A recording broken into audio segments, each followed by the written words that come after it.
is Sportswave Africa. Yes. It's a session where we get to talk to briefly talk to our sports champions to understand their mindset, perspective, and insight on both personal and private professional life. Okay.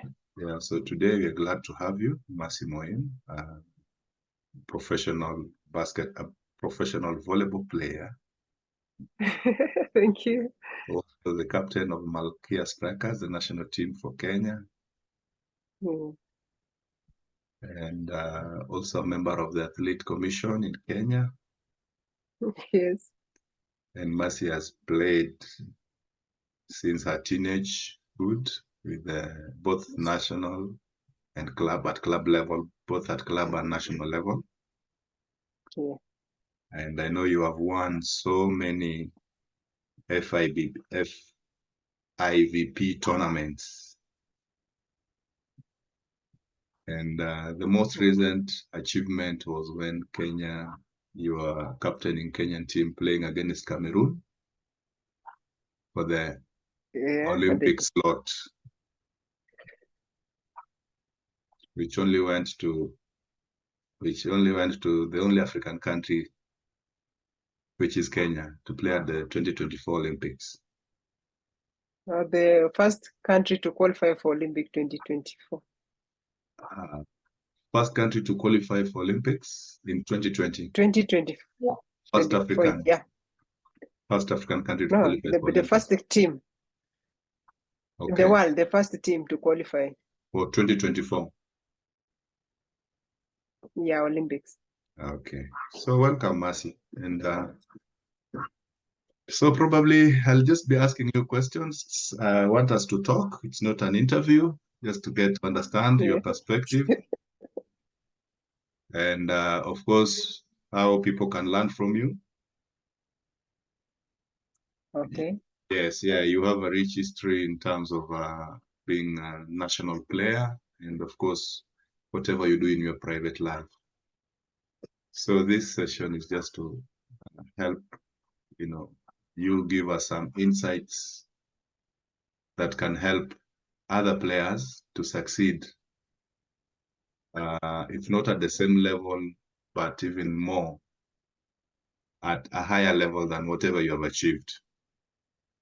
Exactly. Yeah, so just briefly, you captained the team when you qualified for the Olympics. As a captain, what went through your mind, and how was your feeling? And was this on merit or it was just by luck? Yeah. First of all, my name is Moim. I'm a mother of one baby boy. And also I'm a captain of Malkia Strikers. I think I captained Malkia Strikers since 2015 up to now. I thank God for that.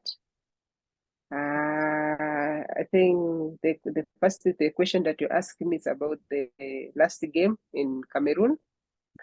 For me, I felt so happy to qualify and to fulfill, seeing how the campaign to win the slots to Paris Olympic 2024 was tough.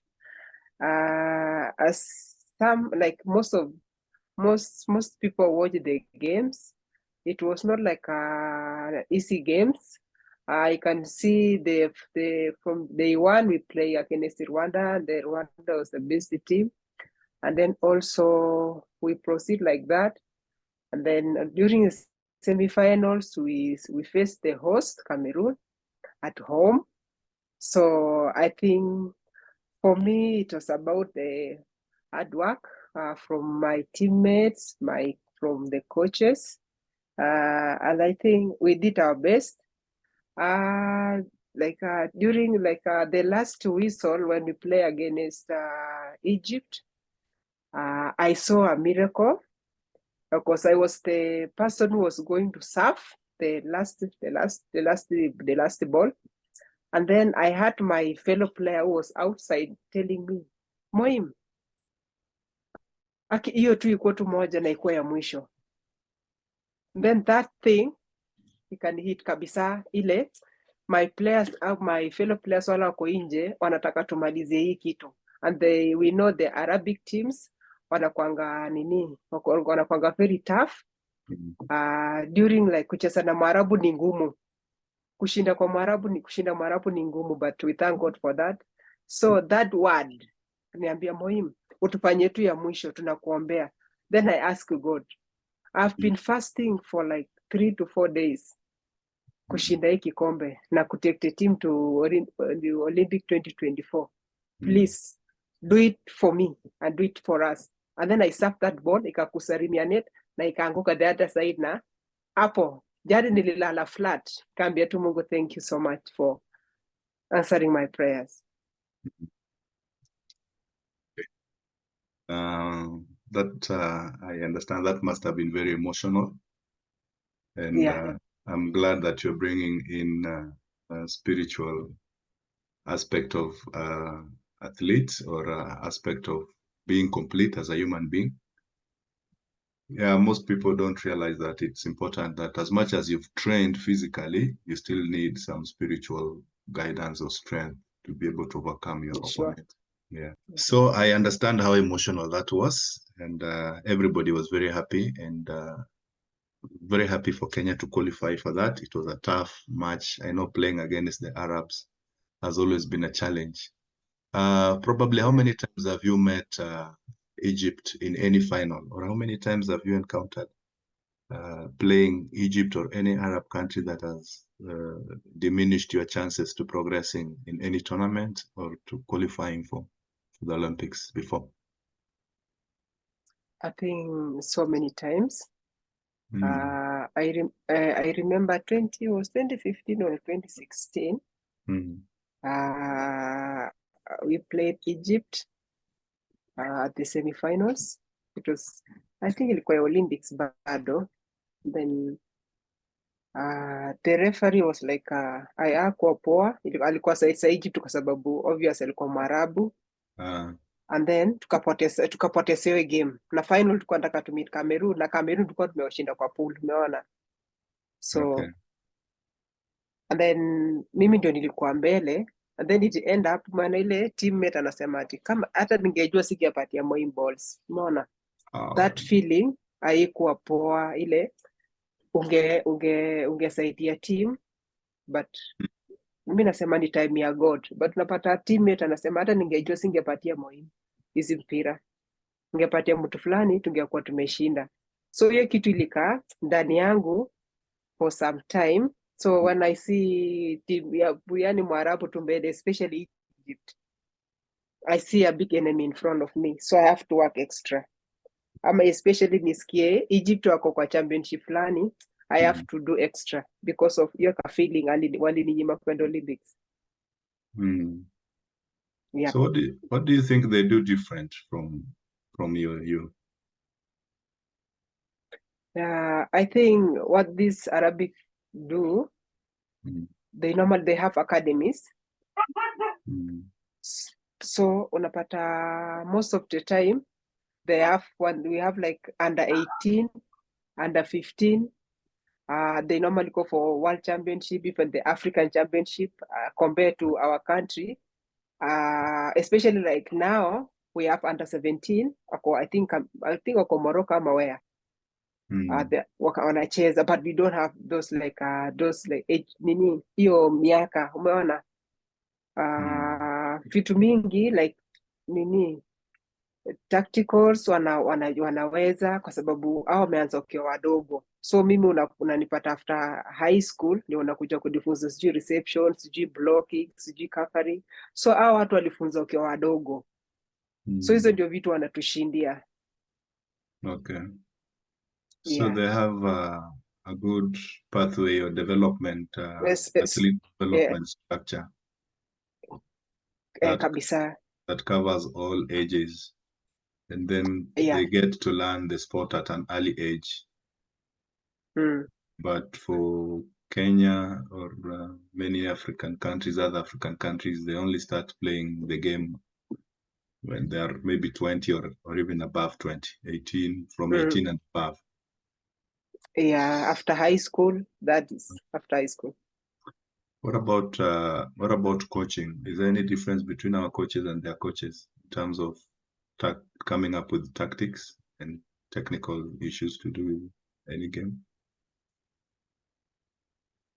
Yeah, what I can say, like our own coaches, I can't like kusema coaches wetu ni wabaya. Coaches wetu ni wazuri. Yeah, we have good coaches.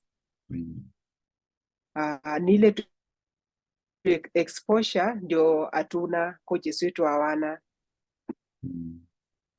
Like for example, the Rwandese coaches wametravel juzi wakaenda Brazil, umeona kulan what are these Brazilian wanafanya ile our Rwandese they are not doing, and then the coaches walitravel na some players, umeona. So they went to Brazil to learn what they normally do, nini wanafanya ndo washinde, nini wanafanya volleyball yao iko juu. So wakitoka huko they have something, wakikuja wamekuja naye home, but for us we normally like waambie wakuje ama the players they normally travel outside Kenya kutrain huko, umeona. Instead of sisi maybe kama saizi there's no national team, coaches wako. We have so many coaches. We have so many coaches. We have coaches, coaching course, each and every man. Na each courses, you cannot get like less than maybe 20 coaches wako hapo classes. So we have many coaches, but we have to wasaidia kuwapeleka nje.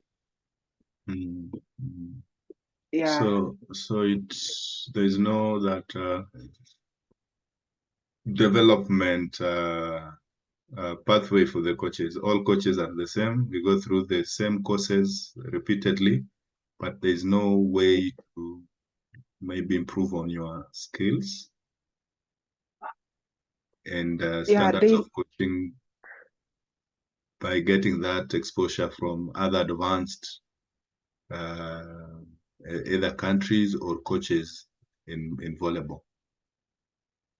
Yeah, we need like a federation or the government, Ministry of Sports, to like help, especially like a volleyball, to take some coaches outside to learn more.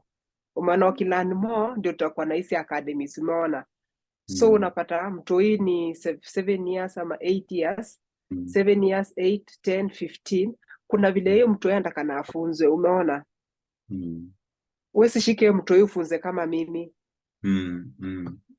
Yeah, and then we have coaches wala wanajua ku handle the young players, especially kama Goji David Lungao. Huyo ni mtu anajua ku handle player from scratch, umeona.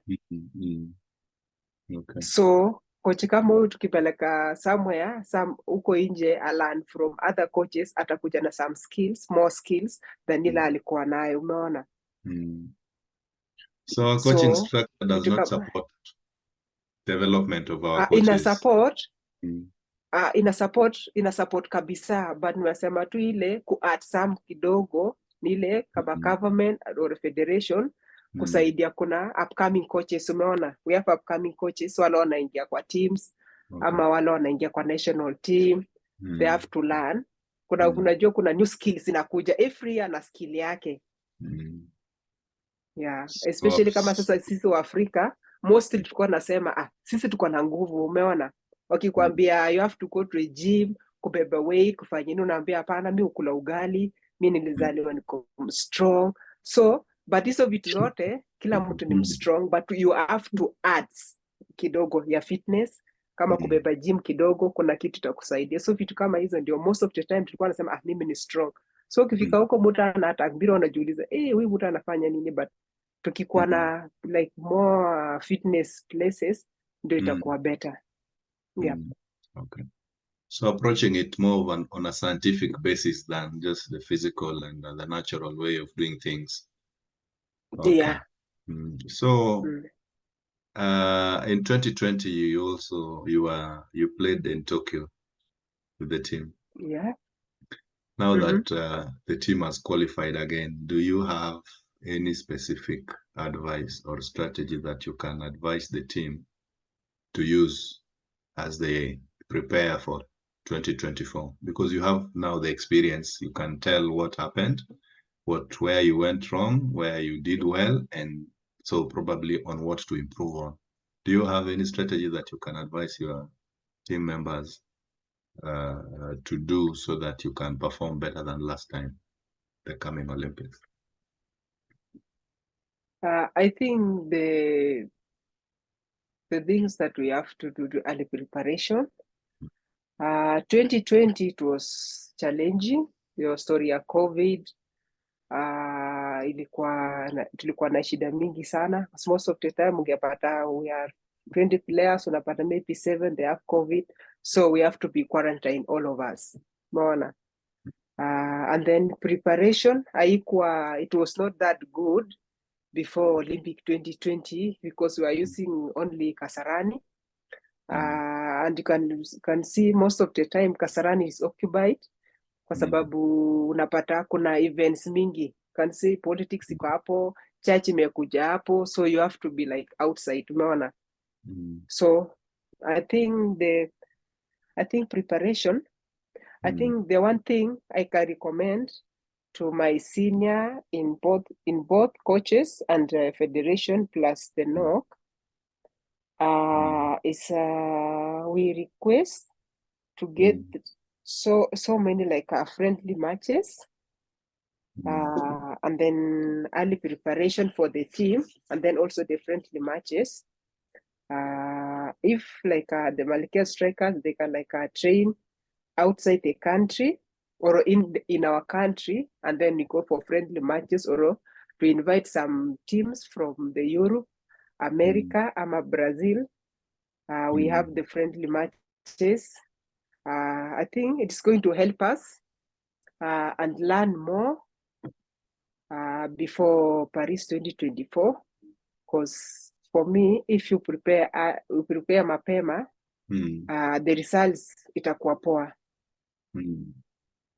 Yeah. So early preparations is key. The training venue should be available all the time, and more friendly matches to gauge and test the team on areas to be improved upon and areas to be maintained.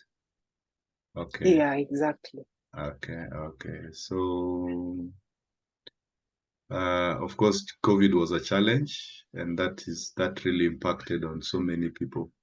But besides the challenge of COVID, is there any tactical approach or tactical issue that you think the team should improve on? Yeah, I think nilikuwa nimesema tu hiyo preparation iko mapema. Like now the European teams, American teams, washaanza preparation ya Olympic, umeona? You cannot start like I want to prepare for Olympic like 1 month too, or 2 months too. Some countries they normally prepare 7 months to Olympics, umeona? Maybe like after 2020 Olympics, some teams walianza ku prepare your time. So we need that. Yeah, your preparation ndio tunataka. And then now, like Kenya now, like my country now, I think ile kitu inafanya we are now like hatuwezi perform like most of the time, like this year league iko outside, umeona? We are playing outside, not the indoor arena. Oh, okay. So that's now a big challenge to Malkia strikers. We have All African Games qualifiers, we have All African Games, we have Olympics, we have World Cup, and then you can see we are playing outside, umeona? That's a big challenge, and it is not like fair for the Malkia strikers, the African queens, and the team that has qualified for Olympics, tunachezea nje, and then kesho hakuna results, tunasema wasichana wasaidi. If kama tunaweza play league yetu nje, are we helping this team, or tuna destroy the momentum ya the team? Maana hiyo momentum ya team kucheza indoor arena ni poa kuzoea. That is why unapata the Arabic team and the European team wanatushindia. The small things we normally do in our country inachangia kufail kwa the performance of the team. So if I get you right, playing outside and playing inside, you need different skills. Yeah. In terms of speed, or what? In terms of what makes the big difference? Of course, the surface is smooth, but the ball is played on air. So what makes the difference? Tofauti ni unajua sasa ukicheza kwa indoor kuna ile kahewa unazoea na environment, umeona? So unajua ukicheza outdoor, kitu ambacho kuje indoor kwa adapt the environment, it can take even a month. Okay. Yeah. To adapt. Okay. Yeah. And I don't know whether we have enough indoor facilities to run all our leagues, to run the leagues in Kenya. Beside Kasarani. We had last year. It was last year. We had last year in the Nyayo. Nyayo ni ndogo, but it helps. Umeona? Okay. It helps a lot. Okay. Yeah. Also, you're suggesting that all league matches should be played indoors so that people can get used to that kind of environment. I get you. Now, you've played professionally. Yeah. Just want to understand, when did you turn professional? How many years did you play as a professional player? I think 4 years. 4 years. Yeah. When you initially turned pro,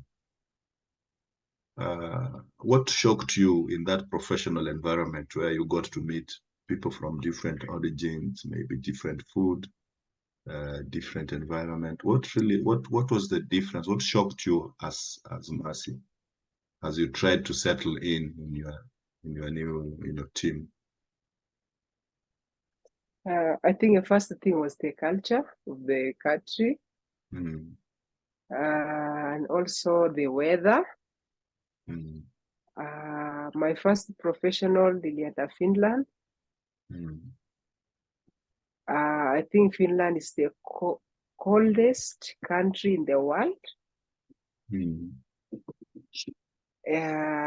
And then another thing ilikuwa hakuna, yani nilifika tu hivi naona kila place ni cloud, hakuna jua, ni white. Then I was like, oh my god, so niko wapi? And then hiyo snow, umeona, sijaona snow mimi. And then sijaona snow, and then unapata giza inaanza saa 10 inaisha saa 4 asubuhi. So wow, long nights. Long night, alafu short day, alafu kitu kingine ni lugha. The Finnish people, kizungu hakuna. So but I thank God nilipata kocha naongea kizungu, nikapata some friends from America. So that was like a plus kwangu. And then friends, Finnish people, they are friendly sana. So and then another thing, good. Another thing, I went to Azerbaijan. Another same problem, lugha ni ngumu. So I think kila mtu na culture yake. I went to Thailand, then nikaenda kwa temple ama inaitwa sijui what. Yeah. So for us we normally pray, tunaabudu tunaabudu Mungu. But them they like kuabudu mtu ako hai. So then I went, nikaenda kwa hiyo nini temple ama inaitwa shrine, then nikaabudu. So niwafuata tu, so ningefanyaje? Wow. So hizo ndio vitu ilikuwa challenge. No.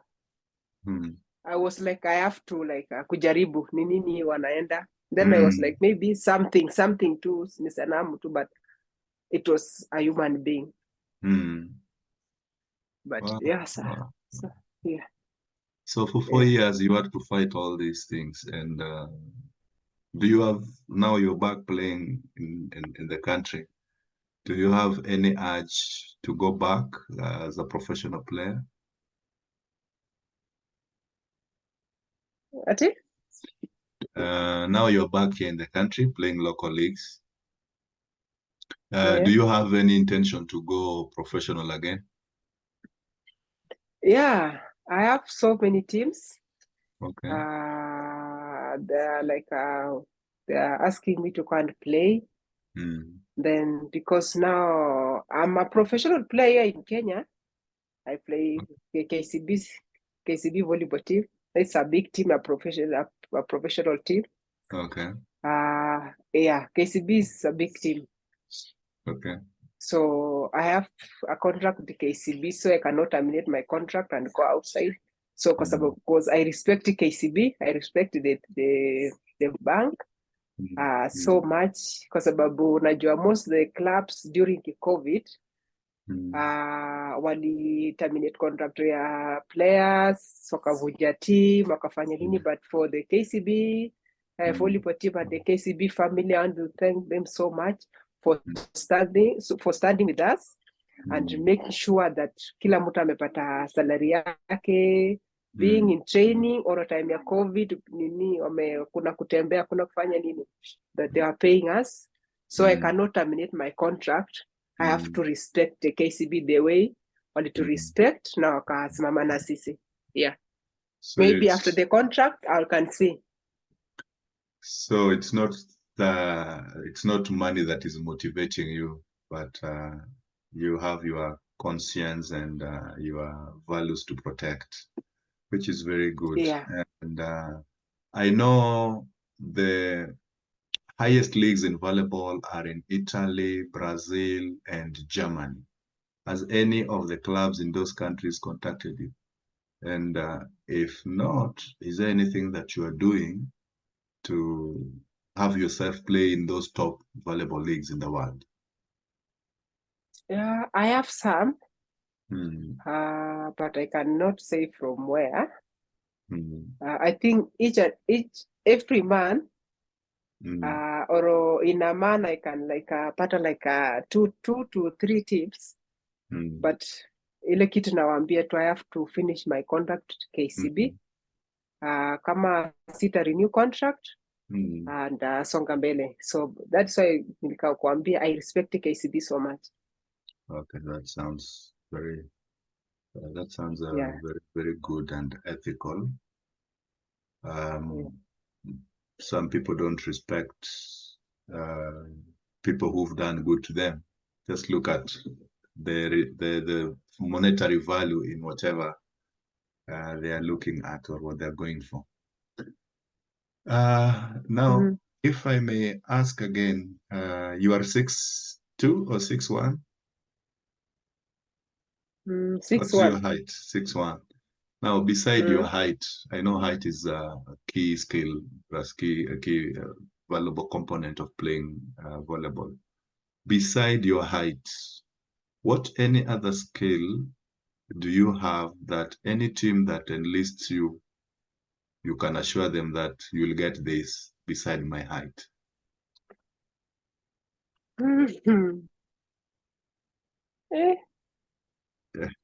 Skills there. Then, okay, like what do you what does a good volleyball player needs to have? One of them is height, right? Of course, I know the liberos are shorter, but majority of the players are tall. It's not really height. I think discipline. So discipline is another thing. That's the first thing, discipline. Okay. Unaweza kuwa mrefu kama mimi, but a good player, but discipline hauna, so hakuna timu itakuchukua. So that's what I'm asking you. Beside your height, what any other skill do you have that you can offer a team and they will be satisfied with you? You've mentioned discipline. What other would you be having?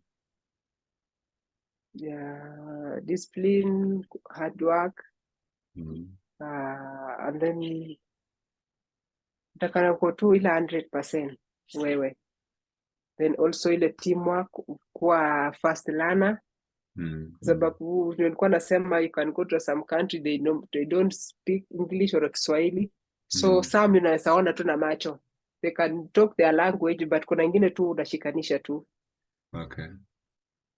Yeah. So you've learned Finnish, you've learned Azerbaijan language. At least you have some basic skills to communicate. Yeah. Okay. And you've mentioned that you are a good team player, you are disciplined, and you are a hard worker. Yeah, that's for me, it's 100% sure. Okay, that's nice. In your time in Europe, for the 4 years you were in Europe, what is there anything that you learned that is helping you outside the field, like on a personal basis?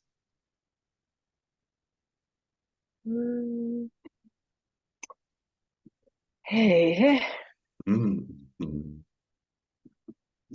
Like living with the people from different, being someone who can easily interact, can easily relate to other people from different cultures and origins. See, that's a skill. Yeah. Or even business. Maybe you learned business. Maybe you enlisted for a course that, after being active in volleyball can help you out. I think one thing I nililearn kutoka all those countries, first thing you have to give back to your society. Like now I have my own foundation. All right.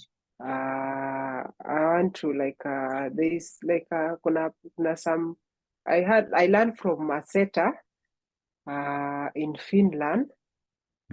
Alikuwa ile dem anasaidia, umeona ile maybe kuna mwanafunzi hana school fees and then she was helping them and then some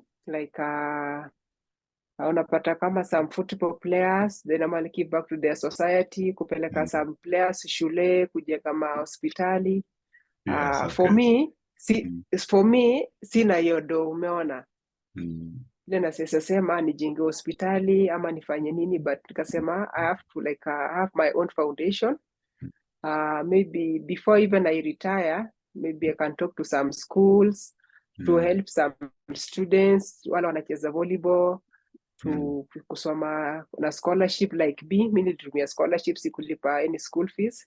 And then also kusaidia kama kuna wale wamama wajiwezi kama nini,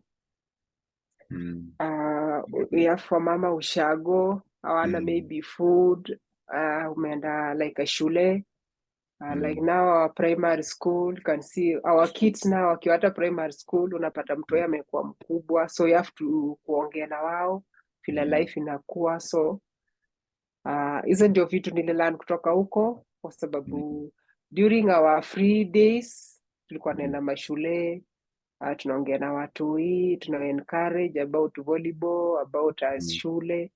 So hizo ndio vitu najaribu kufanya hapa Kenya.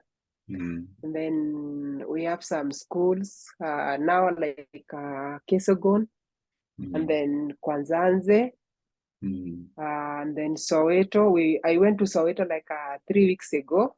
I went to talk to them about volleyball na mambo ya shule. After volleyball, after school unataka na ufanye nini? Then I'm planning to go to Kesogon. I'm planning to go to Kwanzanze. So my work is to encourage young players and young girls. Kuna future. You cannot malisa class 8 ama form 4 unaenda home. So kuna future. After form 4, you can go to continue with your studies, or you play volleyball. Then you have to balance life, volleyball and studies.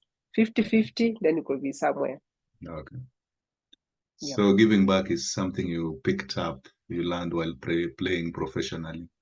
and you're trying to use your skill and your connections to empower others through talks and support, coaching support.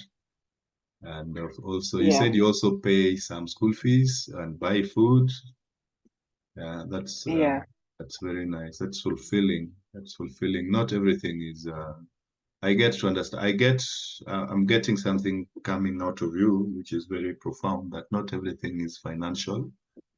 Not everything should be financially driven, but just doing things out of good heart makes you more fulfilled than the money that you get out of it.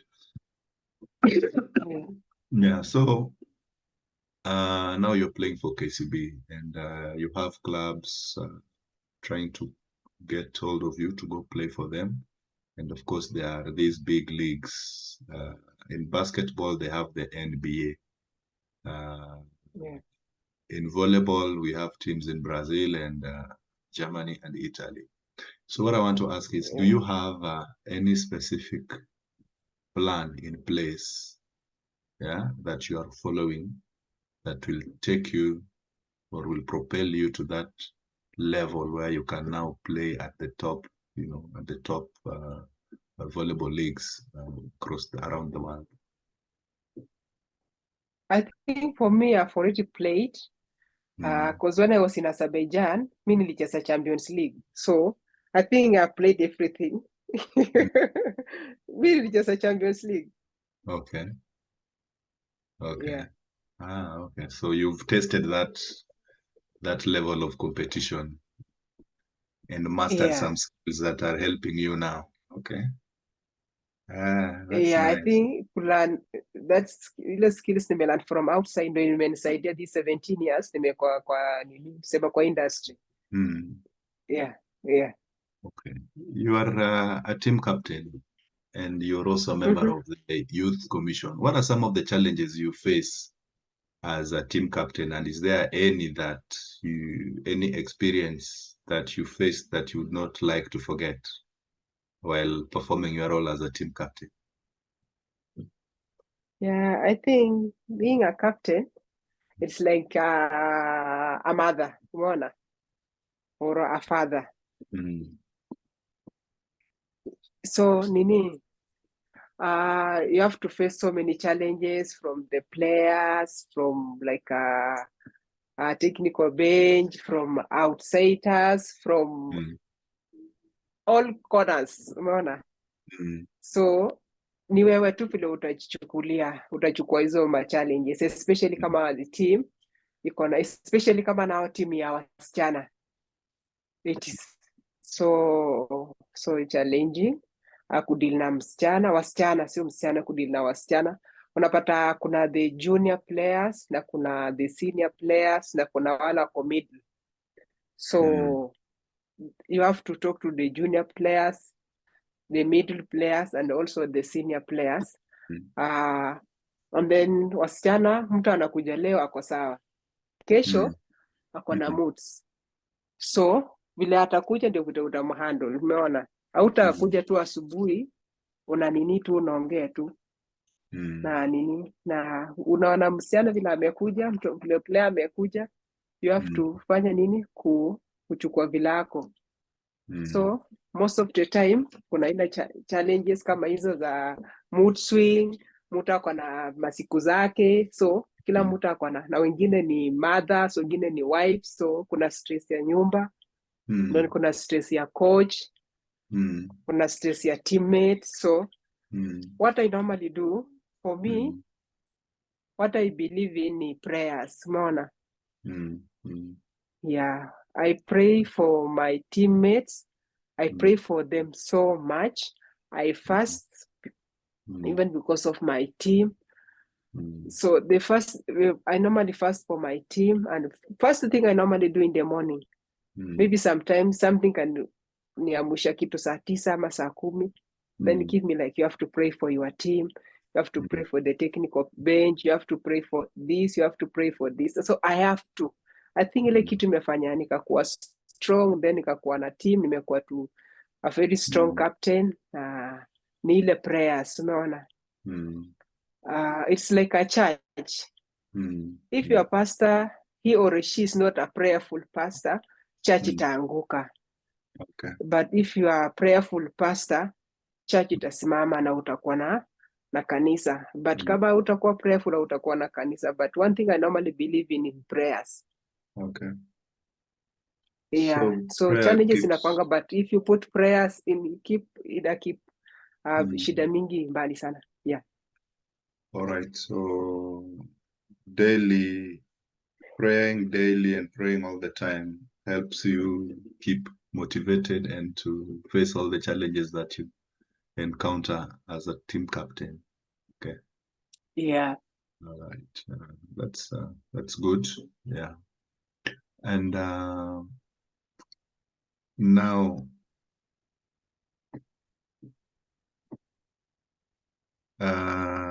now that you've played volleyball for the last 17 years, and I know you still want to continue playing. Yeah. Yeah. How do you manage your career in terms of avoiding injuries? I know knees, ankles, managing your energy level, recovery, rest, and nutrition. Do you have a plan that you've put in place to help you stay long as you'd want to play, by avoiding injuries, getting fatigue, eating the right food, such kind of things? Do you have a plan, or you just rely on your prayers to keep you going? Yeah, I think kama athletes, most of the time, like for me, wanasema stretching ina prevent injury kwa mwili ya player. And hiyo ndio kitu mi nafanya sana. Okay. And then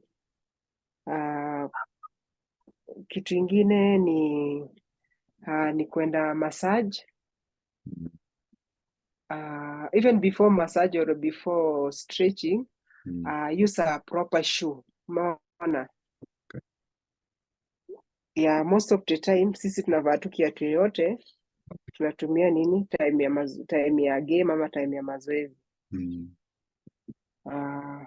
Lakini if you use a proper shoe, injury hautapata, especially like a volleyball. I cannot use like the kiatu ta Kipchoge anakimbilia anichezee volleyball. Haiwezi fanyika hivyo. Ama nichukue kiatu ya mtu wa basketball ama ya basketball nikuja naye kwa uwanja ya volleyball.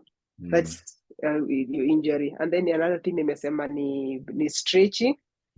And then ingine ni kufanywa massage. And then take a lot of water because it helps in like a muscle gram.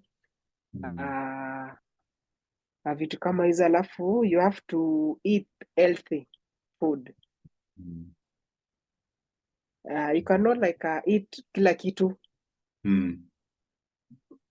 Yeah. Okay. You also mentioned about going to the gym. How has that impacted on you as a professional player? Ya kuenda ile mambo ya physical fitness kwa gym inasaidia ile muscles, umeona? Most of the time ukienda gym kuna ile ukienda gym mostly unatoa fats ukiweka kwa muscles kwa mwili. So muscles inasaidia kuprevent injury sana, kwa sababu mwili yako itakuwa na muscles mingi na fats kidogo, alafu kuna zile mazoezi za strengthen magoti, ankles, shoulders. Yeah, kuna zile mazoezi za kusaidia inafanya inakuwa strong, so hautakuwa na injuries mingi. Alafu you have to eat proper food, kwa sababu you cannot like be like taking soda each and every day alafu usema ni balanced diet, no.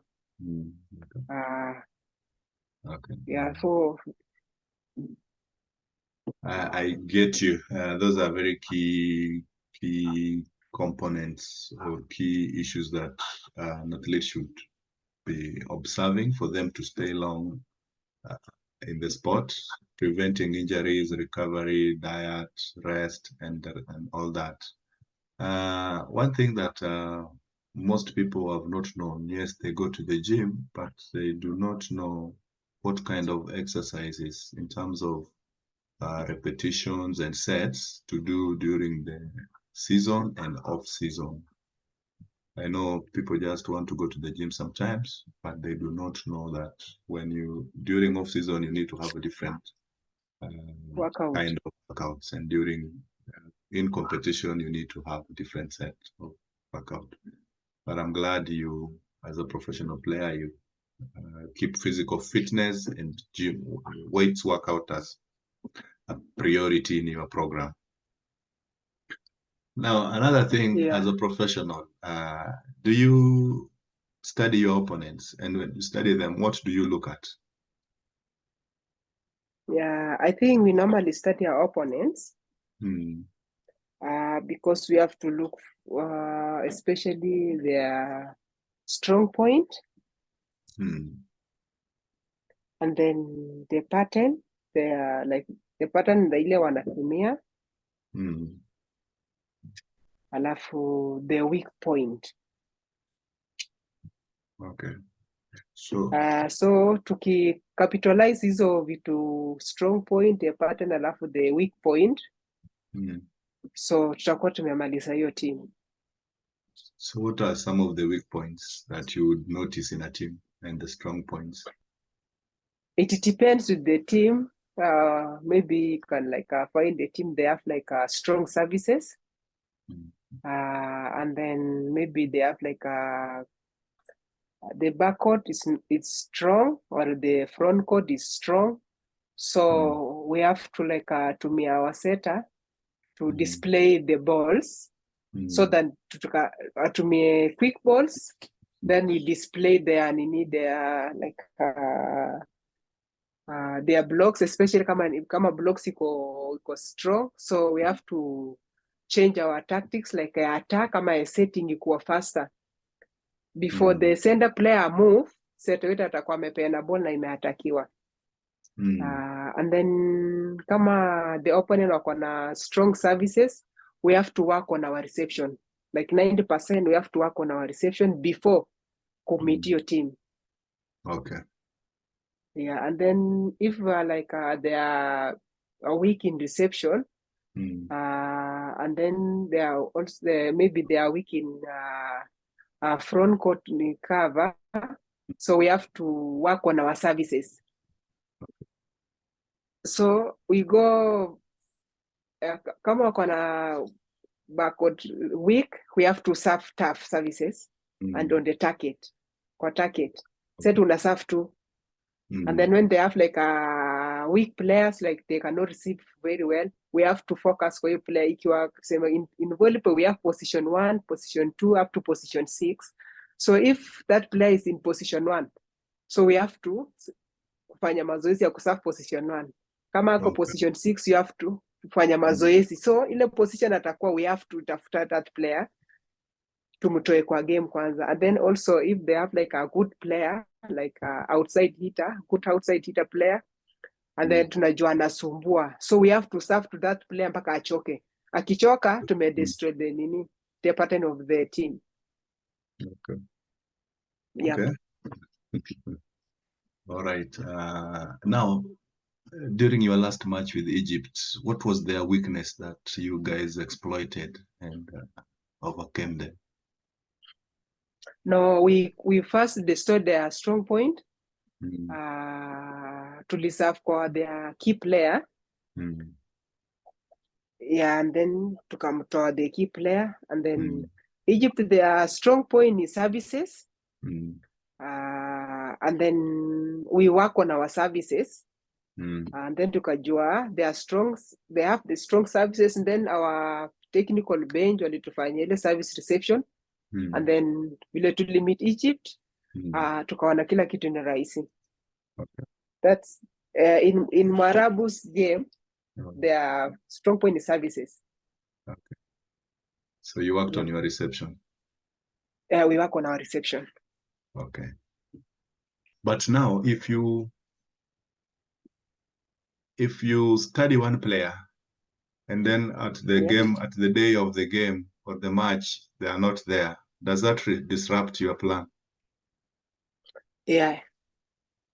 But you normally study like players wote from game ya kwanza okay. Mpaka ile before tukutane, kwa sababu you cannot study one player. Okay. Na Yes. nini? Yeah. From we have like like now we have the Brazilian coaches. Yes. They normally like wanachukua video. Okay. And then after kuchukua tunaenda kuwatch. So tuna watch from game ya kwanza ya opponent. Okay. Yeah, mpaka the last game ile wamecheza before sisi tutajua we anacheza hivi. Hata kama utacheza the 14 players. So we have to like study the 14 players. Not like not like only 6 players. Okay. Okay. Yeah. Is there a way that you can measure the strength of a spike, of, that so and so has a strong spike? Is there a way you guys can measure the strength of that? And do we have such kind of services locally? Yeah. Locally, no. Locally, no. No. Oh, okay. So what is your best position, and what is your best position, and what do you do best in volleyball that you can assure anybody or any team any day that one they should leave it to you? I think I do like my 90%. Because when it is volleyball for me. I focus 100%. Okay. Yeah. What I mean, yeah. what I mean in the volleyball game, ni nini unafanya ile unajua unajiamini nayo sana? Is it receiving? Is it hitting? Is it blocking? I think first I do like mentorship. I help like nilikuwa nakwambia most of the time unaweza pata player amekuja ana mood, so you have to talk to your teammates, especially kama uko captain, you have to talk to your teammates, you have to assure them kila kitu iko sawa.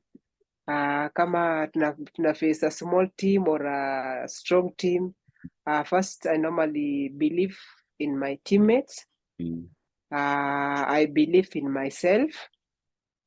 I believe in God. And then kila kitu iko sawa. First you have to believe in your teammates. Usipo believe in your teammates, hakuna kitu mnaweza enda kufanya hata kama mko strong aje. That is one thing I normally do.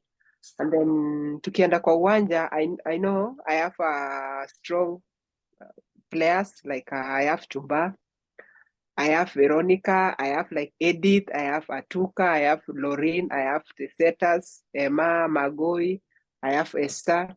So for them, they normally tell me like, Moim, ukituricivia tu, sisi tumeshinda. Okay. Kuna ile belief, Moim, ukireceive, tumeshinda. Uko backward, tumeshinda. So kuna ile teammates wana believe in my reception, wana believe in my teamwork, believe in my attacks, my blocks, like what left attacker anafanya, hiyo nafanya zote kwa sababu I receive, I cover, I block, I attack, I serve. I think I do 90% kwa uwanja. Okay. Yeah. So you are an all-round player. You're not just specific for a position.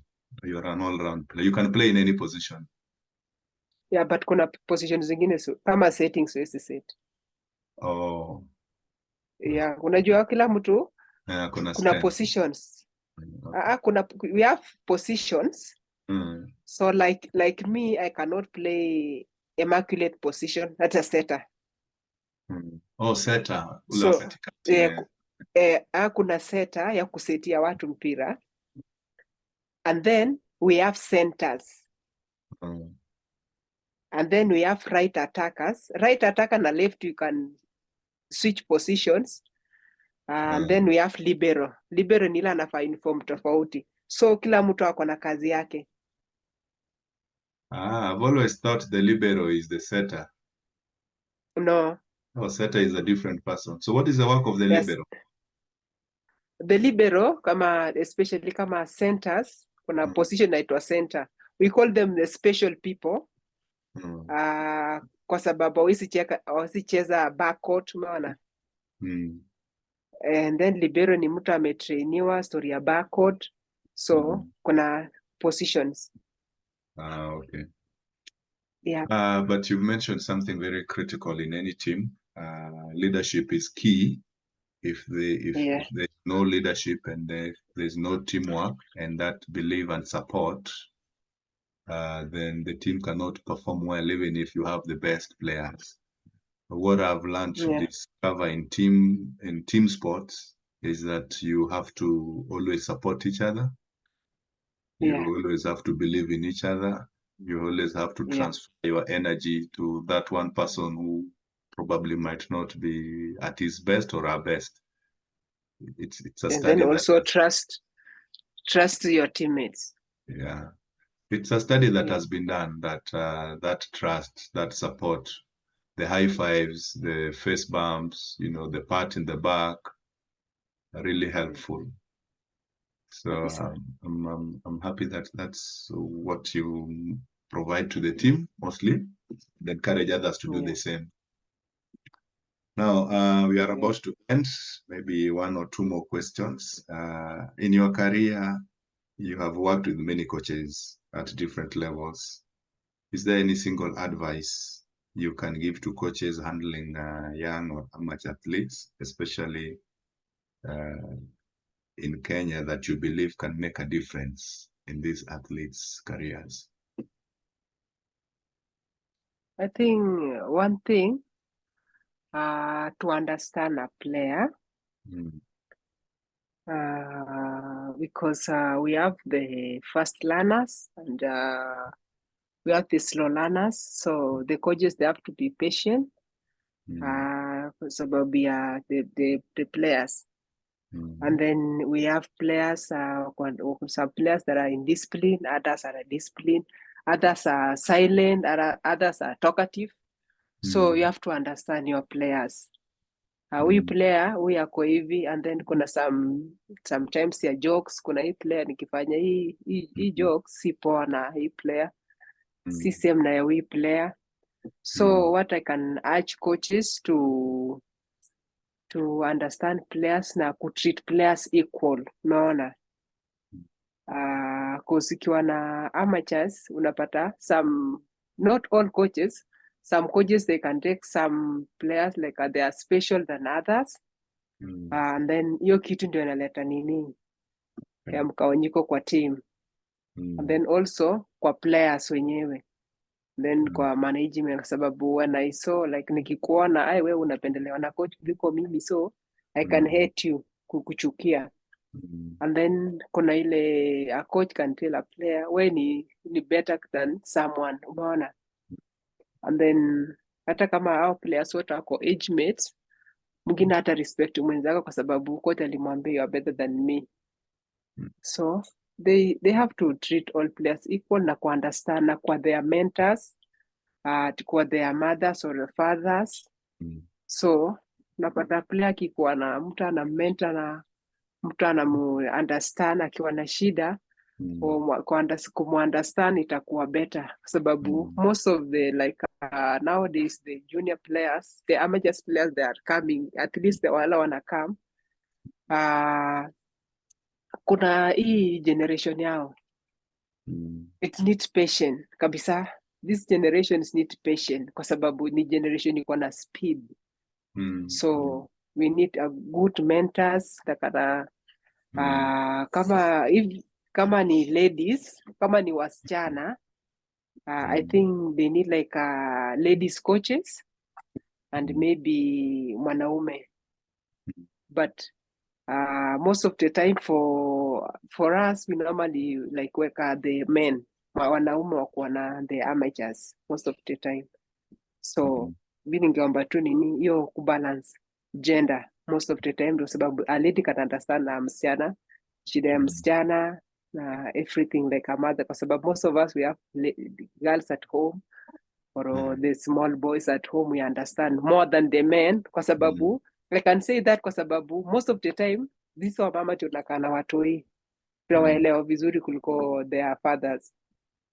So hiyo kuwa patient na kuunderstand player na kuongea nao kama mtoto wako, even if like we unatoka tribe tofauti na mtoto anatoka tribe tofauti, ama you unapata tribe wako, there's no need ya kuongea lugha, umeona.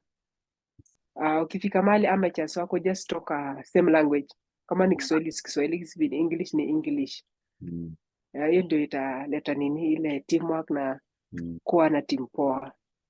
Okay, yeah, that being sensitive to different cultures, backgrounds, and upbringings. Okay, just to enhance that teamwork and understanding of everyone without being biased. Okay, I get you. And of course, balancing the coaches on gender basis. Yeah, because most of the time unapata like now, like Malkia strikers, most of the time atunanga like a lady coach. You can find like we have like 7 coaches na all ni wanaume. Umeona, kuna vitu nitakana ushare na maybe a lady coach, but hakuna vile utashare naye, so most of the time tunanyamazia, ama mtu analeta kwa captain, and then also you are going to play na hiyo player kwa na stress. Unajua mtu akipatia stress zake na you are going to play, mnaanza kushare, inaanza kuaffect team. But tukikuwa na a lady coach ni poa kushare nini your problem, especially problems za wasichana. Ni poa kushare na a lady coach than coach mwanaume. So we have that tunataka ile gender balance ndio kwa all sports, itasaidia sana. Yeah, mimi naona especially kwa nini Malkia strikers tumekuwa na hiyo problem for a long time. Tunaweza pewa like juzi tukienda hii Paris Olympic qualifiers, tulikuwa Morocco for like a month, and then tukakuwa na men coaches peke yake, and then tukaletewa Dr. Sarah, physiotherapist Sarah, for some time. Umeona ile amekuja tu tukitaka kutoka kwenda Paris, and then tukaenda Paris, they are staying like away, mbali na sisi, very far, very far from us. So ile jioni mko maybe kuna mtu ni mgonjwa anataka dawa, so kupata Sarah ni ngumu. So it's a walking distance, not a walking distance, unaenda na matatu ama train ndio upate place wanaishi. And then time ya competition they have to come tu kukuja tu kuwatch kama mashabiki wengine, si ati doctor mko naye hapo kwa bench, no. So massage, kama ni massage maybe mkiwa training ako massage hapo kwa training field, alafu ajiende kwa sababu hawezi access mahali mnaishi na ile do ya kunini. Then after Paris, after hiyo tulikuwa na game Paris, and then kuja Cameroon ikabidi warudi Kenya, umeona. So we end up moving na men's coaches na hatuna lady. So ile kitu mimi ningeomba kama captain wa Malkia strikers, any team ya ladies iko na na coach mwanamke, kwa sababu the problem that we have. So hiyo ndio nikaomba kama si Malkia strikers peke yake, any sport we have like kuweka mwanamke ndio itakuwa poa. And then we have like ladies coaches. So kwa nini coaches wanawake waende hizo courses na they are not like wanaweka kwa national team? But formally for Malkia strikers now we have Wanja ameweka kwa national team juzi. So kama trainer we want to say thank you so much for that and congratulations Wanja. Welcome to Malkia strikers, and tunakukaribisha sana na tunaomba twende hivyo, wasitoe a lady coach kwa timu yetu ya Malkia strikers. So that gender sensitivity is key and is important for performance. Okay, maybe two last questions. The second last one is there are volleyballers tested for doping? Ati? This use of banned substances, do volleyballers go through the tests? Yeah, we go. Yeah, Oh, yeah, napitia. okay, at international level or at local level? International level. Locally, they don't test you. Locally lazima. Okay. Anytime. Is there anyone that has ever been caught for using banned substances that you know of? In volleyball, no. Mm. I thank God for that. Okay. Yeah, we are clean. I thank God for the Malkia Mm. and the volleyball family. Okay. Yeah. What do you do at the athletes commission position or level? What are some of the challenges you get to handle there? Yeah, I think the challenges are so many. So maybe. So many. Mm. Maybe intermention a few. So most of the fellow athletes, they normally wanapitia challenges mingi, especially in their clubs or in their federations. Most of the time unapata an athlete maybe amequalify kwenda championship, amefanya yake yote, amequalify kwenda championship, but because you are not a favorite ya coach, so itabidi tu uachwe. So vitu kama hizo ndio tunakutana nayo as a athlete commission. And then another thing ni some players the contract player akipewa contract like kwa club ana ile right ya kujitetea, umeona. Most players wakijaribu kujitetea wanakuambia usaini ama wachane nayo, na unapata most of the time our players maybe their family wanategemea hizo pesa wamepata kwa hiyo club. So inakuwa challenging. Unapata most of them wakikuja they normally cry, anakuambia enda ongeleshe my club. So ukienda kwa club yake they normally talk like kwa sababu hao ndio wenye pesa, so utadu. Okay, so how do you help them? Yeah, we normally go to their clubs, we talk to their bosses. Na kama ni a national team, we have to kutafuta the coach ama the problem aliko ama kama federation, some they normally some wanasema wajai wana even the president, cause kuna wengine tumeongea na wao juzi. Then I was like, who is your president? Then they were like, even you don't know. Okay. Who is your treasurer? Atujui. So, and then we ask them, so kama mjui president, mtakuaje kwa hiyo nini, hiyo sport? Wakasema, president kwa hiyo federation, kama unacheza hiyo sport na ujui president wako, mna issue zenu mnafanya aje? Ati kuna tu mtu wa nini secretary ndio anadeal na issue zote za the team. If they want to travel outside Kenya, the secretary ndio anachukua everything, passports nini, anafanya kila kitu. So the president hayuko around. Okay, yeah. I know it's challenging, but I know you have a team that your team is capable, and of course, day by day, things will get better when things are spoken, when issues get to be handled or talked about, and then solutions will always emerge. Now, probably the last question is any parting shot or anything that you can tell an athlete would love to play at the level you played at, or even higher than that? Yeah, I think one thing I can on the athletes need to believe in themselves. And then another thing, work extra. Someone like me, I normally do extra work. Kwa sababu a coach or my coach or any other coach anakupatia 20%. So you have to look for 80% for yourself.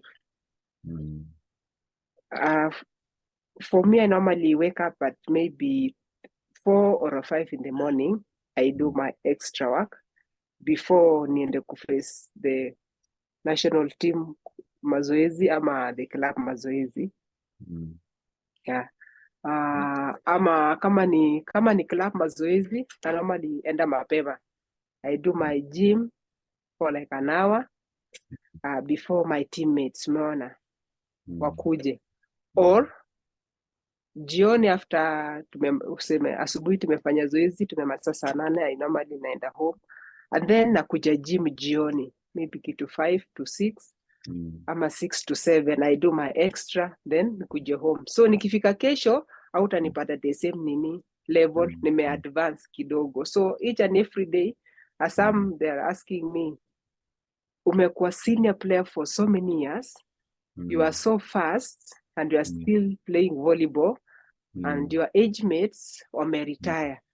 What do you normally do? And then I share with some, nikamwambia me I do extra work. Sometimes I can go for road work, roadi kama marathon. Like sometimes I normally go like 15 kilometers or 20 kilometers. And then I do my gym work. Then hiyo ndio inanisaidia mpaka vile niko saizi. And then another thing, mimi si mtu wa kukunywa. So unapata most of the time ukimix talent na hizi vitu zingine za kukunywa itaisha mapema. So that's do your extra work na ujue kwa nini uko hapo na kwa nini unafanya. Hiyo itakusaidia sana. Because mimi naambia hata the young players, sijui kama mtafika age yangu. Hii nimecheza for 17 years, sijui kama mtafika. Kwa sababu you mix a lot of things na talent. Then unaenda kupotea. Yeah, cause naambia tu kama mimi nimekaa 17 years kwa industry since nikijoin senior team day 1. Nawaambia wazi mimi sijaitolewa nimechujwa national team nirudi, hapana, nimekuwa national team throughout. Kwa sababu gani? Discipline, hard work na believe in God and believe in yourself. Yeah, discipline ni kitu ya maana sana. Ukiwa na discipline utaenda mbali. Usipokuwa na discipline hakuna place utaenda. Hata kama wewe ni good player, hakuna place utaenda na game yako itaisha mapema. Itaisha tu, hata ujui inaisha aje. Yeah, that's awesome. That's very profound. It's not just you rely on the coach for everything. It's what you put in extra that counts, and the discipline that you carry along with you. Okay. I hope those people would want to stay for longer in the national team and play for long and avoid injuries. Should follow your advice. Otherwise, and then also you have to work na coach yote. Don't choose at this coach is better than this one. Sijui ananifanyia hivi, huyu coach si poa. If you like to choose coaches, hakuna place utaenda. Cause mimi nimework na coaches like nimework na Mjapanese, nimework na Muitaliano, nimework na Muhindi, nimework na local coaches, nimework na Brazilian coaches, so nimework na Turkish. So I think hizo skill zote ndio imenisaidia niko place niko. But ukisema huyu coach anapenda tu reception ama huyu coach anapenda service, you are not going anywhere. Ile coach atasema just chukua, kama ni mzuri chukua, mzuri, ile mbaya waachana nayo. But don't say huyu coach ni mzuri, huyu coach ni mbaya. Don't. Hata kama coach ni mbaya, fanya yake. But itakusaidia. I think that's why bado niko place niko, kwa sababu ya hizo skills nilipick from those different coaches. So developing attitude towards different coaches cannot take you anywhere. You have to take them as they come, embrace what they tell you, pick and learn and move on. That is very profound. Otherwise, Mercy, I would like us to stop there. I believe we have learned so much, and anybody else listening out there also learned from you. I appreciate your time and the discussion that we've had. And of course, all I can do is Thank you. to just wish you well in your club career, in your national team duties, and as you work towards Paris 2024, and hope that this time round your team will do better than last time with your guidance. Otherwise, thank you Kabisa. so much. Yes. Okay, welcome.